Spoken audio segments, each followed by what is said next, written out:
Yes, how are you, viewers? Thank you very much. This is yet another episode of the Hope Show, where we say it is the fountain of triumph, giving hopes to the families and tusema kwamba marriage works. Marriage is never a scam, and marriage is you need to work for it to make it successful. Once again today, I'm delighted to have my panelists. So, ladies and gentlemen, karibuni sana kwa show. Asante sana, nikitaka kuwapatia chance muweze kufanya intro na ili tuendelee from there. From Marit, karibu sana. Thank you. Welcome our viewers. My name is Gideon. I'm glad to be one of the panelists today, and our theme and our purpose is to give you hope. This is Hope TV, so we would like to tell you that you continue supporting us through liking and subscribing. So as we tackle something today, and it will be beneficial to you as a couple in the life of marriage. God bless you and welcome all. I want to greet everyone that is watching us. My name is Kelvin Omondi. I'm born again, and I'm happy to be part of this show, just to brainstorm marriage and finances. And I know it is a very deep topic. It's a very heavy. But I know as we're going to brainstorm, we're going to find answers that are really relatively to our needs. So God bless you so much. Welcome our viewers. I'm glad to be here in our next episode, and I'm Mary, and we are going to touch on a very technical issue today, which is the major problem. It's a major problem in marriage, but we want to see how we can go about it so that it may not bring conflicts in our homes. Welcome. Yes, thank you very much. Once again, this is the Hope Show, and we are glad that the show is proudly sponsored by Hope Media, and you guys, we beg you so much. Thank you very much, because we never take this in vain. I know that this platform is helping people kufikia watu huko nje, because we want our marriages to work and to be successful. So kama vile my colleagues wamesema, today we want to talk about one very vital thing in marriage, that if it is not tackled well, as a later may create confusion and conflict. And it's all about how can one handle finances while in marriage, and na tuhakikisha ya kwamba that this marriage bado inabaki ikiwa successful. And because today we only have the one lady alone, ningetaka tuanze na yeye. So Meli, I would like to hear your views. Tujue what is it, or how can we handle marriage where marriage and we strike a balance between marriage and finances. As I always say, that communication is the backbone of every relationship, and in the matter of finance, I believe we should have open communication about our finances, and this is where about the couples, either man or woman, you be open about your finances, and this is mostly whereby kila mtu anafanya kazi. The lady works and the man works too. So you be open about your finances, about your salary. If it's a business, how much do you earn in your business? You be open. Usikuja ukaambia mtu like you are being employed, you are earning $1 million, yet you are telling your partner I'm only earning 50,000. So we should be open. I think my fellow colleague can elaborate on that part. I actually concur with her that communication is one of the biggest thing in finances, and also in marriage as a whole. But I also think that there are also some of the barriers that can also hinder communication in terms of our finances. One of the barriers would be if how each one of us is using or is maybe spending money. And sometimes you might realize that your husband or your wife is a spendthrift, and it is something that it is her weakness or his weakness. And so in this, how do we make sure that even as we communicate, because if you open yourself and tell somebody, I get 100,000 every month, sometimes you might find he or she will have a very high expectation of that amount of money. And it might make you end up not achieving the goal of the family. Yeah, so I think even in communication, we just don't be, lack of a better word, reckless of, displaying whatever we want to, displaying whatever we have, or what we are getting, or what we are earning.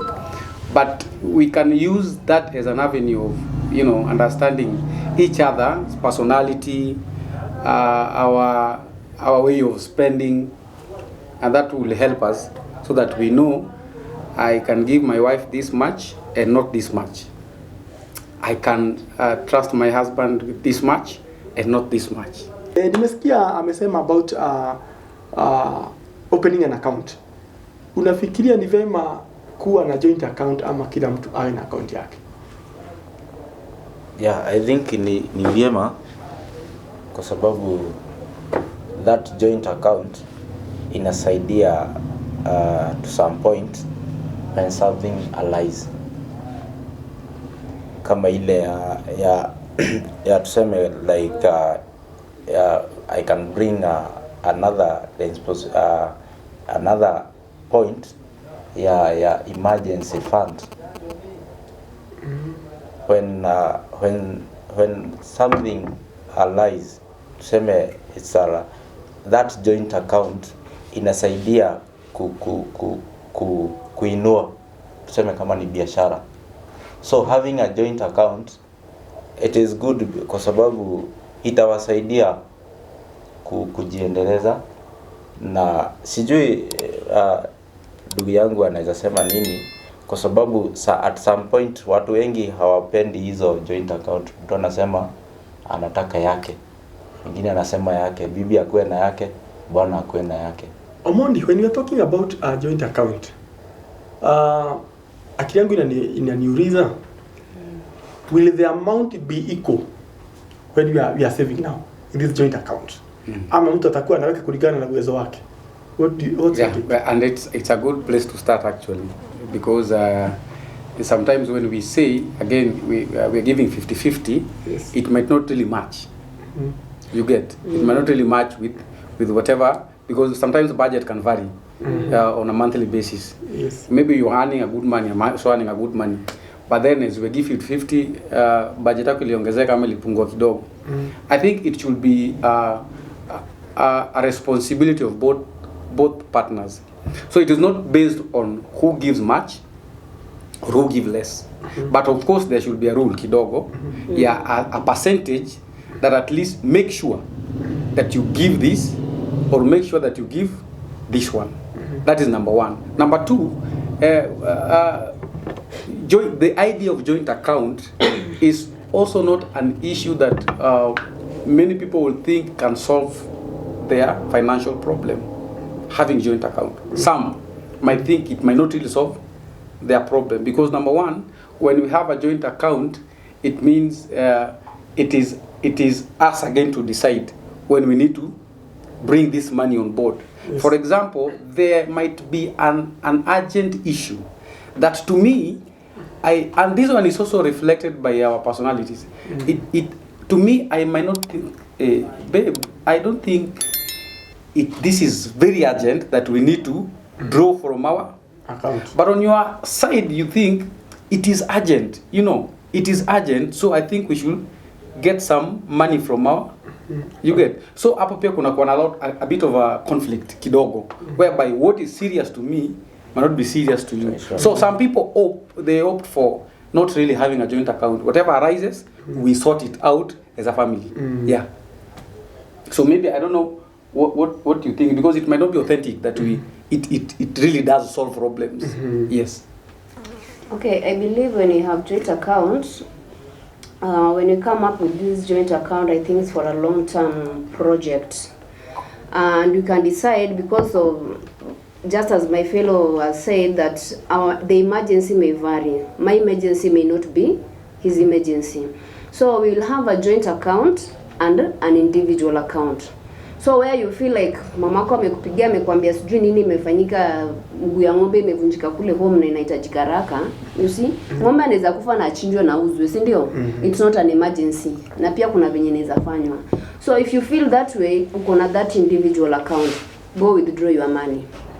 But hii yetu iko na long term yenye kama tutakuwa tuna withdraw, tutakuwa tumekuja kuelewana na tuone yenyewe kitu tunahitaji, unaona? So we are going to have a joint account yenye ni yetu. Before you withdraw, you need to alert another person, but let's also have an individual account. And this joint account si lazima tutoe pesa zinatoshana, italingana na mshahara yetu. At times you might find that the wife is earning more than the husband. So wewe utakubali tu this is the amount yenye nitakuwa natoa, unaona? Na wewe utakuwa unatoa this percentage, same as tithe. Unajua si kila mtu wanasemanga tithe ni 10% of what you are earning. Pia hata toa ile maybe 10% ama 20% of what he or she is earning, but utaelewana, uwezi withdraw without any other person's permission. But hii emergency yako, go withdraw it from your due, because kama tumesema tuko na joint account, na I can create even an emergency out of nowhere, unaona? So there must be rules. Gideon, I'm asking myself, tuko na our parents, both from the wife and from the husband. Is it a shared responsibility kusikizana ya kwamba we want to support them materially, financially? Mtu anafaa kuwa anatumia mzazi wake na yule anatumia wake, na kama nyinyi wote mnakuja pamoja, is there any amount ambayo mnasikizana inaenda pande hii na inaenda pande hii, ama ni kulingana na vile mwezi imekuwa? What's your take? Okay, I think my take there is that what I can advise or what I can say is that since you are one, you know, when we came together, we became one. So it's acha kusema ya kwamba ni wewe kivyako na mimi kivyako, niko na wazazi wangu na wewe wazazi wako. Since we are one family. And how ni wazazi wetu? Okay, it differ with the how our families is. Maybe my family or your family is not hawako the same level. The need, your family need is not my family need. So it's upon hiyo point tulisema communication, openness, ya kwamba wazazi wangu wanahitaji, for now they need this, yeah, wako wana need hiki. So hapo what I can say ni vizuri kuwa open na kuangalia in all dimension, kwa sababu ni kweli wazazi wako the same, nasema hawako the same level. So it is good, yes, to work on the same amount, ya kwamba if you want to give your parents something, maybe hata mnataka kuwajengea ama to do other things, ni vizuri kuwe at least mnakaa chini mnaongea, tutafaa tufanye hivi na hivi. Omonde, you have a brother or a sister, a young sibling, ambaye amepatwa na kitu, amekupigia simu akakwambia naomba uniokolee 3,000. Will you send directly ama uta consult your wife first? Okay, according to me, what I'll do, I'll send first. I know people have got different opinions, and that one depends on how it is working. Yes. Sometimes I can do that and inform my wife later, because it might be an urgent issue. Yeah. Yes. Yeah. So you will just inform her that I did this and this. My brother had this and this and this. But I've also seen a scenario. I've also seen a scenario whereby a brother asked me for money. Yes. And I personally think, wewe ni mwanaume bana, wewe hiyo ni kitu kidogo, you can sort here and there, you know. But then he comes and talk to my wife. You get? And maybe because my wife understands more easily, or she is soft-hearted. Yes. she sees the problem as a legit, Yes. and then she sort it out. So then she comes and tell me what she did. Your brother asked you for money, didn't do this, so I did this. You know. So it is a modality that we can also might not really cast it on stones. That this is the match we should bring to, just like you said. This is for my in-law from the other side, and this is for our in-law. It only depends on the needs that arises on either side at a particular time. But when you communicate about it, it's better. Even after doing it, you can still communicate and say. And then there's that allowance we can also give each other. Say, okay, you saw it as a legit issue. I didn't think it's an legit issue, but because you've done it, well, there's no complaint, because we're also avoiding complaining each other. We want a successful marriage. One of the things that somebody was saying, that one of the things that drives money in our pockets in marriage, number one, is kelele. Pesa ipendi kelele. You know. Yeah, money does not really want noises. So we try to avoid that. I personally, just a true testimony. I have seen a place where my wife spent a certain amount of money. That me, I thought, really, but because she has done it already. Yes. So I avoided complaining. It's irreversible. Yes. You say, okay, if you did that very well, you also present me. Where else I'm a fool, you become wiser. Whereas I was stingy, you become generous, so that we complement each other. Actually, after that, I actually got somewhere the double of the amount that she gave. Yes. Just because there was that cooling, Yeah, so ni mzuri pia tunaachiliwa kwa nafasi. Kawi ataelewa labda kunishinda, Mary, I'm asking a question. Okay. Umeamua, amekuja. Now the in-law umekuja and you've sorted it out. Then ukakuja ukakommunicate ya kwamba alikuwa na emergency kidogo na nimesorora na 5,000. Then it happens ya kwamba when you are in-law, when either of your siblings amepata kitu, even by that time mwanaume aseme hana kakitu, what will happen? Okay, first I have to understand the money that he gave the brother. Did he get it from joint account or individual account before asemeana kitu? Because maybe anaweza semeana kitu that is from an individual account. It's okay, on pesa yake sijui venye ana run that account. But kama ni joint account na maybe from my side huyo mwenye chenye alikuwa anahitaji, it's an emergency. Na tulisema but kama ni emergency sana na una kwa ile account yako, it's okay to move from the joint account. Unaona? Because tulisema hapa tunatumia kimo. Ukianza kulinganisha wewe ulipatia ndugu yako, sasa imefika kwa ndugu yangu, there will be a rift in our house. We have to use wisdom. So kama amekuja akameniambia na pesa, I understand, because kama ni husband yangu and is so much open about his finances, najua maybe amesema na pesa, juzi tulikuwa na project fulani, maybe alitumia, si ndio? Because mtu anaweza kuambia na pesa na ana pesa ukweli. Kuna unajua kama unajificha, unajua whereby we don't open up about our finances. Hiyo ndio hata ukiniambia una pesa, I'll assume you've got money.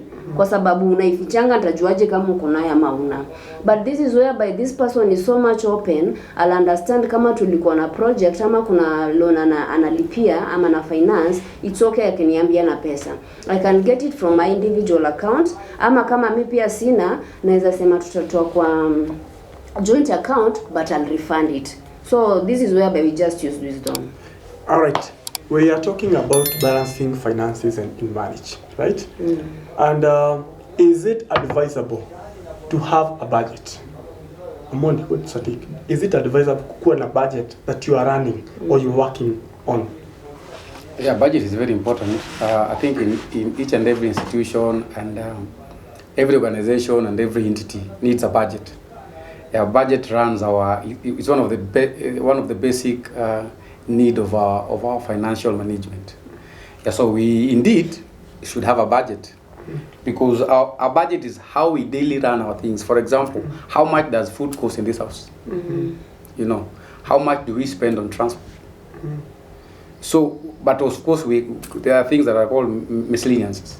We can also have a set aside amount of money, but we really need to work on our budget, and we try to fit it so that it will also help us when we have maybe a saving account, we can also be saying now we will be giving this here and this here and this here. Because sometimes when we have a general money, you know, a general money seems to be very much. Yes. Yes, if you have got 500,000, it is just there. We know nyumba iko hapo, chakula iko hapo na nini iko hapo, but hatujajua ni ngapi. Inakaa ni mingi. And money has a way of you know, changing our mindset. So unless we realize that we have got 500,000, but in real sense, the much that we have that we can now spend in any hourly is 90,000. Because hizo zingine zishaenda hapa na hapa na hapa. Tutaona tuko na pesa kidogo na tutafikiria. Yeah, so budget is very important. Gideon, what's your take when you're talking about budgeting? Hapa ni mtu anaamua tu siku moja, anatembea tu hapo tu, na this mostly happens to ladies. Anatembea tu, then unapatana na yeye amekuja na kiatu kingine 3,000 na ameenda tu, it was not in the budget. To curb that menace, wewe ungefikiria what's the right way to Okay. When we are starting, we said communication is good, and also we know to ladies, na hiyo ni kitu common to them. They see something and wanapenda tu, hakuwa wamepanga. Okay, to rectify them, it is not good because you had not planned for it. Unajua ameenda mahali ameona kagari kazuri sana na amekatamani tu. But it is good kuangalia expenditure zenye unatumia to those things. Okay, kama ni kiatu unaweza elewa, lakini I'm imagining kitu ambayo kinatumia pesa mingi, it will affect that marriage, na itayubayubisha hiyo ndoa. Kwa sababu you imagining mtu amekuja amekwambia ati amespend over 200,000 na haikuwa hata hamkuwa muongea na yeye, ati alienda tu akapenda kitu na akainunua. It will bring conflict. So to me ni vizuri kuangalia kile ambacho unanunua na hamja communicate. It is good to consult your partner. I have a question for him. And this is also a true story, whereby ni birthday ya husband, and then mwanamke bibi yake alimsurprise na gari nzuri man, gari nzuri Subaru, unaelewa, kitu inakuwa mafuta vizuri kile nakiweka kwa barabara mzuri. It was a surprise. But then you see, it is a big amount of money, but it is a gift to you. Should it bring a conflict? Because it is a big money. Now because it is on his end. It is actually directly ni yako kwanza. Na umeletewa na ni surprise na umekuletea kama gift. Italeta mambo. Okay, when we were starting this about giving hope to the marriages. So answer nisema ya kwamba ili tuweze kufanya ndoa zetu kuwa tamu. Ni vizuri to surprise your partner na with a gift. But ndugu yangu amesema ya kwamba whereby una surprise your partner with a car in her birthday, him or her. Na I think that sasa what I can advise ni vizuri juu hiyo ni yako. So when you are doing budget, or it is good to have hiyo wacha iwe ni from your own account, because hiyo ni yako. Yeah, so isikuwe ni ile ya emergency ama ya joint account. So hiyo wacha wewe ujipange kwenye utatoa pesa ya kusurprise your wife or your husband. In any case, it is a gift. So ujipange mwenyewe. Yeah, you should yeah, acha ujipange mwenyewe. Omondi, tulikuwa financially stable. Sasa imefika mahali I've been retrenched. Na tulikuwa tunaishi 5 bedroom. You are owning fleet of vehicles. Na maisha ilikuwa ile tunasemanga maisha London. What happens? The answer might seem very obvious, but it is a very hard thing to do. Because number one, it is a financial law. You need to cut budget. That's the first thing. You need to cut budget, and by default, you need to lower down. And I'm telling you, a man with his ego, it's a tough thing. And it's something that even affects the children, because the schools they were going and the kind of life they were living, and it was very natural to them. And then you're bringing them down again. But it's one of the best things you can do. But you also need to prepare them, because sometimes we might if you have a family, you have children, they're in high school, primary school, you also need to prepare them psychologically. They need to understand that we are going down because of this and this, with a hope again, because marriage is about hope, the hope of tomorrow. Life is about hope of tomorrow. Sure. So it is not like it's done, guys. So we are going from here to there. Ndo tufanye hii na hii, alafu tufanye nini? Turudi. But one of the sure things that we need to do is, first of all, cut costs. If you don't cut cost, man, stress itakumaliza vibaya sana. Itakuramba. Mary, I think we assume you've been a housewife. The man was the caretaker of everything in that house. Maisha ulizoea ni kuamka, kutayarisha watoto, kukaa hapo chini, kuwatch cartoon and all those nice vipindis. Then nyumba unazunguka vile unataka. Then imefikia kwamba now because of the strenuous aspect of life yenye imekam, Bwana amesema naona mkienda up country. Sasa kule ni shamba, ujaikamata jembe na panga na kuenda kulisha. What will you do? Okay, unajua ikifika hiyo wakati tulisema this is partnership. Uwezi amkatua asubuhi na unasema sasa tunaenda mashambani. I hope tutakaa tutaelewana. Kama unasema maybe kwa sababu ndio ni housewife na you are in a position yenye ungenifungulia biashara, maybe this was your decision. Sasa tena umekuja tu, unajua this is like you are this person, you can just throw him life right center hivi tu, like ni kama ana akili yake ya kujifikiria. Unaona? Maybe uko nyumbani penye unampeleka pia. Sasa uko ndio worse, amna nyumba saa zingine, mlikuwa mnaishi tu that life, amna nyumba, ajua nenda kuanzia wapi. Don't you think that you are going to have this person emotionally atakuwa stable? Unaona? Unaweza kuona mpeleka huko nyumbani, at the end of the day unapata umepoteza mke kwa sababu atakuwa na drain emotionally, kwa amezoea hii life. So wewe umefika tu asubuhi ama jioni moja unamwambia kesho umeenda nyumbani. Unaona, tulisema ni kitu na prepare, and that's where open communication comes. Kama ulikuwa unaona hii kazi kuna venye vitu zinaenda ziendi kazi vizuri, na mwambie na by the way kwetu watu wanarushwa moja. Sijui kama ikifika sisi tunaweza angalia njia nyingine tunaweza fanya nayo. Sijui kama unaweza anza biashara nyingine, na kama maybe ni mtu unajua not everyone ni mtu wa business wise, unaona.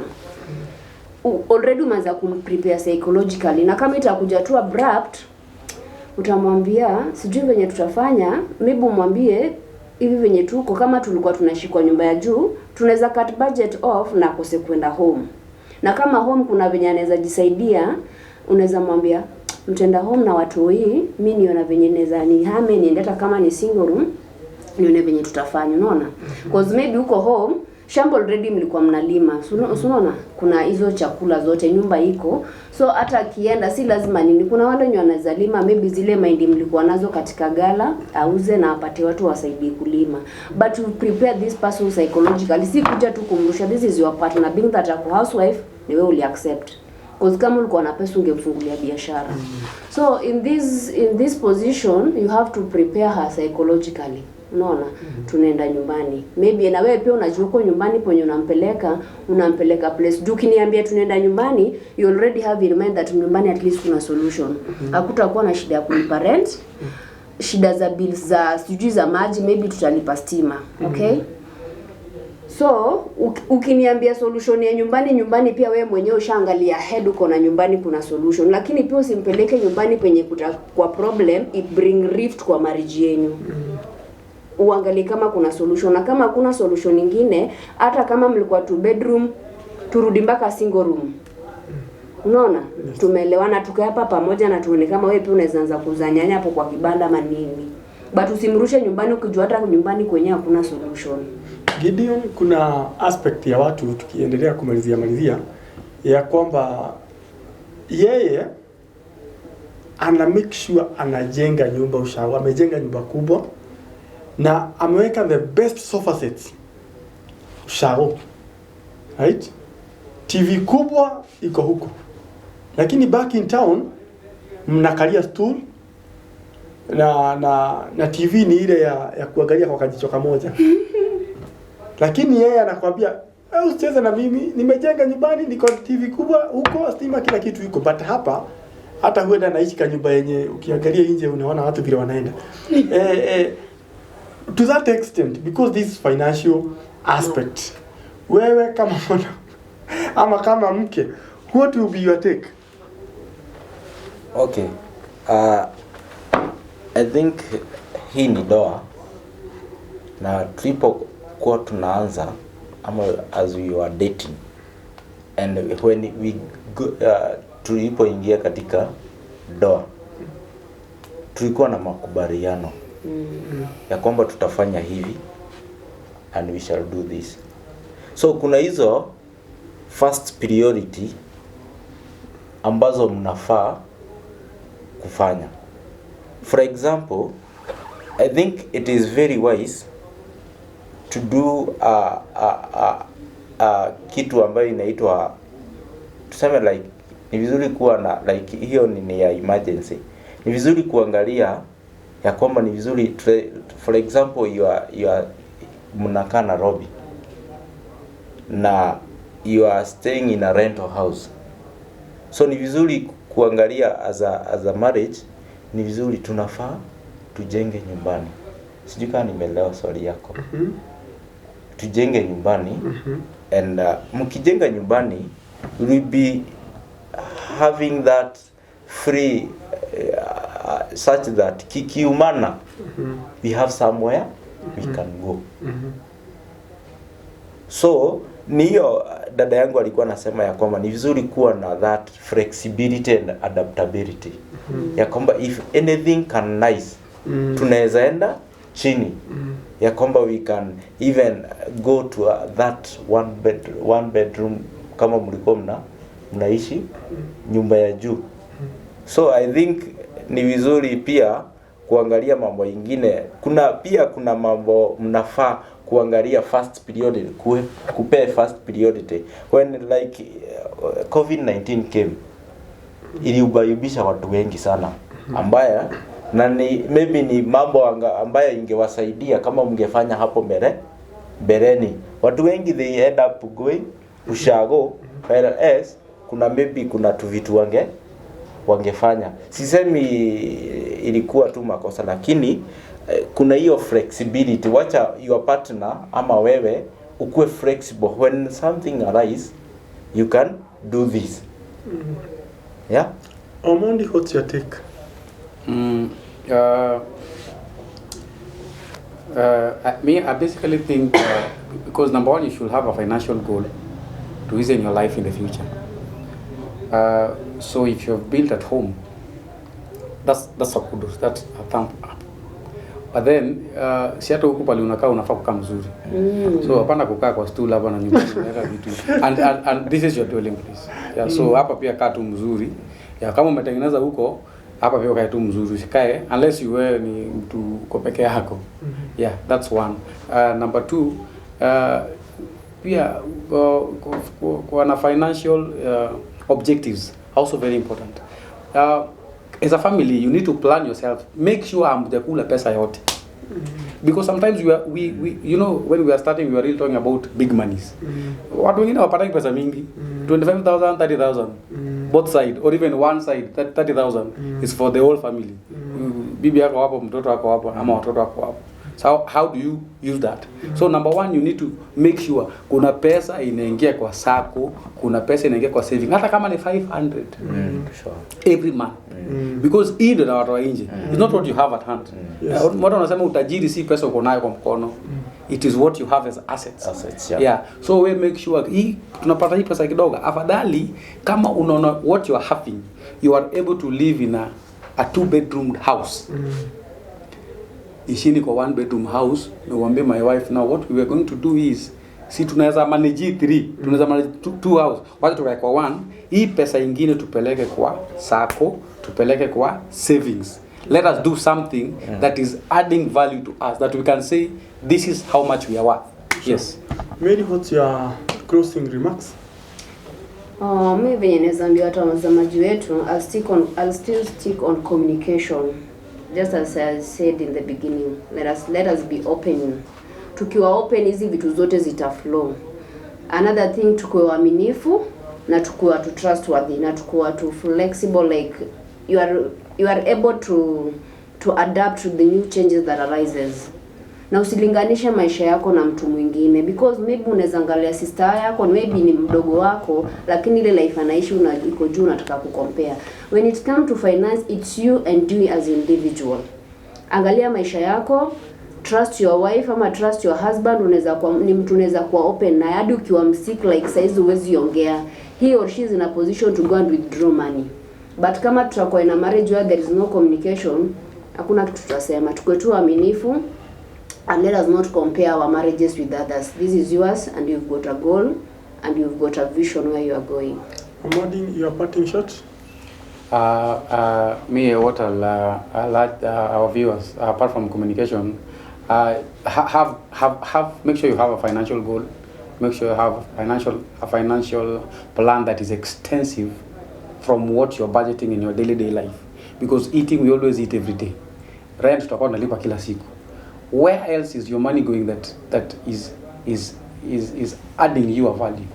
Hata kama ni kidogo, just make sure umegawa hiyo kidogo imeenda mahali, kama ni kwa savings. And that is what the Bible says, that for the third person who aliambiwa, mbona wewe umenirudishia pesa kidogo, if sasa ungeweka kwa bank, you know, the least thing you can do is at least weka mahali itoe interest. So hapana kula pesa yote. That's what I advise our viewers. Yes. Your parting shot? Yeah, nataka kushukuru kwa nafasi hii kwa watazamaji wetu kwa sababu ya nafasi yenu to give you hope. And I also to thank also the Hope Media to give me this chance to be one of your speakers, one of the speakers today. So nataka kushukuru sana Bwana Simon. And what I can say is that, as my sister said and my brother, ni vizuri uishi maisha yako. Usiishi maisha ya mtu mwingine. Sure. And that it will save you, it will save your family, and be flexible in anything, in any circumstance. Yes. Yeah. Thank you very much. Thank you so much viewers. Pia ningetaka kusema ya kwamba in marriage ni muhimu uwe na plan B. Usibaki kuwa tu na one option only. Actually salary should not only be there, ikuwe tu, it's just one inlet ya pesa. Because ile kitu inafanya watu wanasota ni ama marriages zinakuwa na shida ni kwa sababu outlets there are so many. Whereas the inlet is only one source of inlet inakuwa ni maybe ni salary. Have options. Kuwa kama ni tu biashara na hapo, kuwa na side hustles pande ile nyingine. At least when you have many inlets, pesa yako inakuwa at least inabaki kwa mikono. Isikuwe tu pesa inaingia kwa mikono, wewe kazi yako tu ni kuchukua na kupatiana. At least have some side hustles na usikae tu hivyo, just work hard. Don't make your wife to be a housewife. It is good to help each other because she is a partner and she is a helper as well. So ni vizuri kila mtu ajaribu kuleta some input financial input in the family and in the marriage so that this successful marriage can continue working day in, day out. Thank you very much, viewers. God bless you. Nashukuru sana the guys behind the cameras, our producers. Tuko na Nerias pale. Thank you so much. Martis Creatives, Gibson, thank you very much. Nashukuru sana. We big up you guys. Thank you for the good job you guys are doing. Also to my panelists, nawashukuru sana. Mungu wabariki sana. May the Lord continue favoring you. May His grace shine upon your life. So God bless you. Nashukuru sana. Asante sana. Thank you very much.